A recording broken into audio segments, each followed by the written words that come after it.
لڑکی جو ہے آپ کی قریب آنا چاہے گی، میں ڈسٹنس کو کم کرے گی، اس کے پاؤں جو ہیں وہ آپ کے پاس آ جائیں گے، ڈائریکشن اینگل ایسا بنائے گی کہ آپ کلوز ہو جائیں گے، کیونکہ محبت جو ہے یہ تو کلوزنس مانگتی ہے نا، تو وہ قربت ہوتی ہے نا، تو قربت کسے کہتے ہیں؟ نزدیکیاں ہیں، تو وہ اس فاصلے کو ختم کرنا چاہتی ہے اور وہ آپ کے قریب ہو جاتی ہے۔ اس چکر میں ایک اور بھی کام ہوتی ہے کرتی ہے کہ وہ اپنی آواز کو ذرا نیچا کر دیتی، کیوں بھلا؟ تاکہ آپ زیادہ قریب ہو کے سنیں،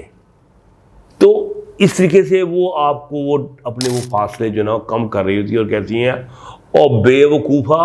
اور سمجھ بھی جا، او گوفا، اور سمجھ بھی جا کہ میں تم سے محبت کرتی ہوں، اور اب بول پہ، اب تمہیں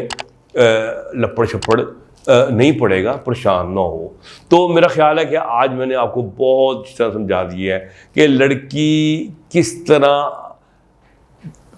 الفاظ کے بغیر اپنی محبت کا اظہار کر رہی ہوتی ہے، اور آپ کو انوائٹ کر رہی ہوتی ہے کہ جناب والا قدم بڑھاؤ، حارث برکی ہم تمہارے ساتھ ہیں۔